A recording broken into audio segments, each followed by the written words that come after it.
Hey all, good morning and welcome to ShareTrek. This is Raj here. Today as I start recording, I'm a bit late and it's around 7 a.m. already. Fortunately, all the index futures are looking green right now. Let's check out the reasons why and whether this bullish sentiment is durable. Let's get started.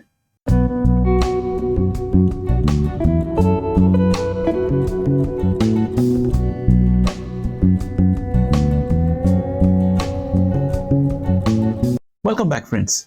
Part of this morning's pre-market bullishness is attributed to the expectation that the job report will be a bit lukewarm and also that the wage growth will be slightly less at 0.3% versus 0.5% in September. If this happens, it could signal that inflation may also be slowing down. The expectation is to add 205,000 jobs in October, but anything less is going to be cheering the market, perverse as it may seem. The unemployment is still expected to remain low. Personally, I am worried about the US housing market as the interest rates continue to go up. It's becoming very difficult for people to afford homes, whether in the rental sector or whether in buying the homes. The housing market can impact the overall economy significantly. Guys, I have spoken to you a lot about the power of the HELOC in stimulating demand. So I think the HELOC is getting more and more anemic, and in fact, it may become negative equity for many people as this goes on. So with that said, I think we should also remember that there are boutique economists. I'm saying boutique economists because these are all individual economists who are not part of the consensus, have even lower jobs estimate for October. Some have it somewhere around 160,000, ranging up to 170,000 jobs added in October. This is way different from what we see as the general expectation that I spoke about earlier. This shows up probably in the bullishness of the pre-market price action, in my opinion. And also, we have to remember that the Fed has 3 more data points and a rate hike opportunity before end of the year.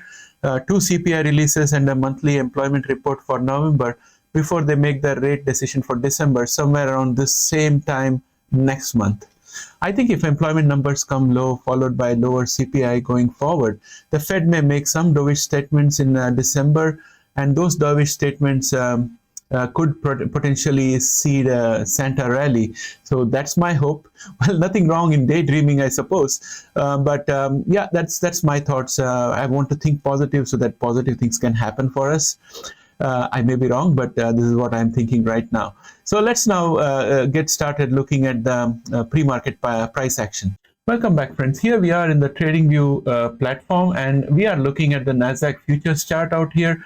Each of this candle is a one-day candle, and as we saw a day before, that we have broken down below the diagonal line of support which I had created based on 2 to 3 touch points earlier, and it didn't sustain us.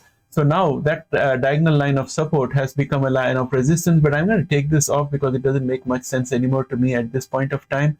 And if we were to zoom out a little bit and look at the overall pattern, we have had a similar pattern before when after a big fall, we had a minor rise and then we fell more steeply further before raising sharply again. So we have completed the first leg, which is this one, and we have completed the second leg, which is this one. We are in the portion of completing the third leg, which happens to be this one out here. So is the third leg going to stop at this diagonal line of support somewhere around 10,390? I would hope so. And if it did that, then we should see a longer rally. Of course, I'm calling for it to be long, but in terms of the length, I think it's going to be right up to this diagonal line of support before we have a checkpoint. And earlier, the distance from the drop to the line of support was huge, but right now the distance from the drop to the line of support is just about 3/4 of what it was before. So the rally might not be that big, but if we were to maintain the same length of rally, then potentially we would break through this diagonal line of resistance and form a new bull channel. And that is my hope going forward. Right now, everything looks set for the index to fall down, but the index futures are indicating a positive, and pre-market we are also having positive action. And if you can see here, the momentum has just picked up. So I think things could be turning around today. And also remember, we have the options expiries happening today because it is Friday, and people may not want to leave risk on the table for the weekend.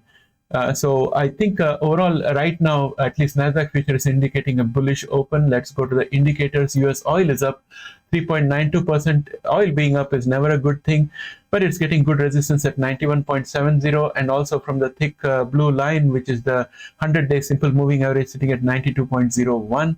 And I think at this point of time, the market is up 3.93%, and it's at 91.32. So it's going to potentially break through this diagonal line of resistance, horizontal line of resistance out here at 91.70, and then the next resistance for it would be 95.08. And in case it failed to break through this resistance, then we have a very strong support out here at 88. So that's the situation for oil. I think on balance, oil is likely to come down rather than go up today. QQQ is down minus 1.95% as of yesterday, and today pre-market it's up 0.83%. So this is really encouraging. We have support out here at 260.76, which is going to perform the role of support today because we are at 262.65, and our resistance is going to be at 268.74. So that's the range in which we are going to move. And if we look at S&P 500, S&P 500 was down 1.03% yesterday, and pre-market it's already up 0.77%. We have a support at 369.94. Right now we are at 373.86, and therefore the resistance at 376.38 is going to perform the job of resistance. And again, our MACD is bullish but tending towards the signal line. Momentum is below average, but our pre-market action indicates that at least we are going to open green. Russell Industrial is looking pretty strong this morning, having dropped 0.67% yesterday. It's up 0.90% this morning, and our minor line of support at 176.58 will continue to perform the role of a support, along with the 50-day simple moving average, which is this thick orange line, which is sitting at 176.54. We are having a bullish MACD tending towards the signal line to cross over to the bearish side. Momentum is just at 50%, but the positive pre-market action says that at least the opening is going to be bullish. And we have the 10-day and the 100-day simple moving average converging together somewhere around 178.63 and 178.89, providing a very, very strong resistance to the price action for today. Dow Jones was down 0.46% yesterday, but pre-market today it's up 0.68%. Friends, it's around 7:37 a.m. when I'm doing this analysis, so it looks pretty strong to me. Bullish open seems imminent, and at this point of time, the MACD continues to be bullish, and it's trending towards the signal line, and the momentum is way above the 50% mark. So momentum is also strong. Combined with the positive pre-market action, I think that we are looking at a green open again for Dow Jones, and we are going to get support from 319.98 and also from the 10-day simple moving average, which is this thick yellow line sitting at 320.69, and our checkpoint or resistance is going to be 325.92, which is the thick white line 200-day simple moving average. Our MACD is bullish, and the momentum after being overbought has fallen, but it's still way above 50%. And combined with the positive pre-morning action, at least bullish open is assured. VIX was down yesterday after opening higher, and today again VIX opened higher somewhere within the body of yesterday's candle, and since then it has trended downwards. Right now it is still up 0.47%, but when it opened it was much higher, and therefore I am hopeful that VIX will continue to come down. In line with the message that the indices are giving us by being positive, and in line with the message that we got from the Nasdaq future. So I'm hoping that it's going to come down and it will have support at 24.28. Right now the MACD is bearish, and also the momentum is below average, so everything points towards VIX getting subdued further. And if we look at our US dollar index, I can say that US dollar index is down 0.33%, which is a good thing for the stock market, but it's going to get support from the 10-day simple moving average sitting at 13,380, and followed by the 50-day simple moving average sitting at 13,335. So for US dollars to come down much faster, it's going to be a bit difficult, but I can already see a kind of bear channel forming out here with this line that I'm drawing out here. You can have a look at this. I'm expecting that this could end up being a bear channel for us. I'm going to make the line a bit thicker so that you can see. So if this tends to become a bear channel, then I would be really happy with it. But we still have to check what is happening out here, because we have, if we draw a line connecting all the higher highs, then this is where we are. But we don't know today whether we're going to break through this diagonal line and go up, or whether we're going to come down. If we did come down, then I think we're going to test the support here. If we did not, then I'll just remove this diagonal placeholder line of resistance, and our bear channel may look very different. With that said, let's go on to look at the commodities. Wheat is down 0.04, slightly down, and that's a good news for us. Copper is up 4.79%. This is a bit worrisome now, and if it goes up further, I would start worrying about recession. We now have a support of 3.55 for copper, so that's going to underpin further price action for copper. So I hope copper comes down again, or else we are going to look at recession. But at the same time, when the Fed comes out with the interest rate hike, it's going to spur copper to go up further. That's my opinion. And let's look at genomics, and I'm just going to sort this out quickly to have the biggest winners on the top. Poseda was the biggest winner yesterday with a gain of 6.28%. And we have no new news out here.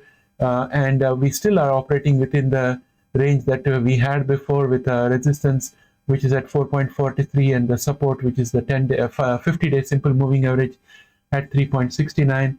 And our momentum is already above average, and MACD is bearish but tending towards the signal line. No trading, no trades pre-market. And if we go to Intelia, we were up 1% yesterday, and there are no trades pre-market. If we go to Beam, we were up 0.94% yesterday, no trades pre-market. Illumina was up 0.45% yesterday, and this morning already it's down minus 4.36, and we have fallen below the line of support of 210.87. So I'm going to mark this red, and we are now looking at support from the 100-day simple moving average and the 50-day simple moving average as of yesterday. But if you look at the price out here, which is at 202.70, it shows us that we are already fallen below the two moving averages. Therefore, friends, I think my theory about a cup and handle has been destroyed. So I don't think that we are going to have a cup and handle pattern forming. It was a false call.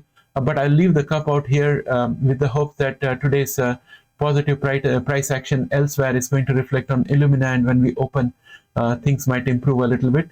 So I'll leave it as it is, but the cup and handle forecast is off the table for right now.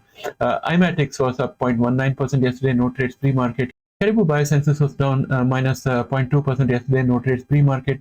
Bluebird Bio was down 0.63% yesterday, no trades pre-market. You can see that the market is becoming cautious with Bluebird. There's no pre-market trading as such. We used to see some pre-market trading before. SQZ Biotech was down 0.70% yesterday, no trades pre-market. IDNA was down 0.71% yesterday, no trades pre-market. ARCG was down minus 1.12% yesterday, no trades pre-market. Teladoc was down 1.14% yesterday, and pre-market we are up 1.59%. We continue to have the minor line of support at 26.03 performing the role of a support, and now we have added the support from the 10-day simple moving average, which is this yellow line, which is sitting at 27.45. Right now, pre-market, we are at 28.16. Our immediate resistance is this orange line, which is the 50-day simple moving average sitting at 28.21.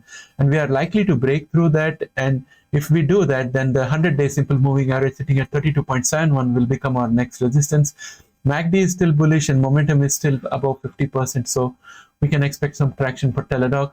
PSEB was down minus 1.98%. Today, pre-market, it's up 0.63. Our cup and handle pattern is still active out here, and I'm not going to remove this. If we look at DNA, we are still, we were down 2.27% yesterday, and pre-market we are up 1.55%. We have the support of 2.68 now converted into a resistance, and I'm still waiting for DNA to come closer to 2.33 before I buy some for swing trading. CRISPR Therapeutics was down 2.63% yesterday, no trades pre-market. And as you can see, friends, we hit this diagonal line of resistance of the bear channel and we came back again. Today we still have support from the 10-day simple moving average sitting at 52.78, and if that support can help us break this channel, then we could probably look at something positive for CRISPR Therapeutics. I think the MACD is already bullish and momentum is just below 50%. No trade before in the pre-market action, so I can't say much out there. Allogene was down 6.39% yesterday. No trades pre-market. Verve was down minus 6.54% yesterday, and no trades pre-market today. Invitae was down minus 6.69% yesterday. No trades pre-market, and if you look at the support that we had yesterday, it was at 2.56, and today pre-market we are exactly at 2.56. So we are struggling with this support, and if we break through above that, then our 100-day and 50-day simple moving average sitting in the range of 2.71 and 2.81 will get active as resistance. And if we break down below that, then our immediate support is going to be the 10-day simple moving average sitting at 2.43. And you know me, my friends, I think if we come anywhere close to 2.15, I'm going to buy Invitae for dollar cost averaging. Editas was down minus 9.46% yesterday. Today, pre-market, it is up 1.71%. We still have resistance from the 10-day simple moving average, and we still have support, which is at 9.65. Our MACD is bullish, but tending towards the signal line, and momentum is below 50. So I would wait for the market to open before making any guesses out here. That, my friends, brings me to the end of this video. And I have lined up a whole lot of videos for when I'm on break from 17th September onwards up to 29th. So I've already put various episodes out there, and there are very, very interesting episodes. They're all specific to company and products and therapies. So I will later on publish an index. Depending on how emerging market news comes up, I will reorder them and publish a schedule of all the future episodes that you can look at starting from 18th of November all the way up to 29th of November, so that there is cadence in this channel and you have some interesting and relevant content to watch. That said, I would like to bring this video to an end. If you like this video, please press a like out there, and if you see how this channel is evolving, or if you can suggest more enhancements, please free to put that in the comments. I'm always receptive to improve this channel with your feedback, because ultimately you are the viewer, and what you like is what I would like to produce out here, and your feedback matters a lot to me. And please consider putting a like on this video, and also please consider subscribing and pressing the notify button, because there's going to be a lot of interesting videos coming. The rate at which I'm producing 2 videos per day, there is going to be a lot of interesting content that you may want to watch. And when you press the notify button, YouTube will automatically inform you as soon as I upload a video, and then you can decide whether you want to watch it immediately or watch it later, but you won't miss an interesting video. With that, my friends, bye for now. Take care, have a great day, and look forward to a great weekend. See you later.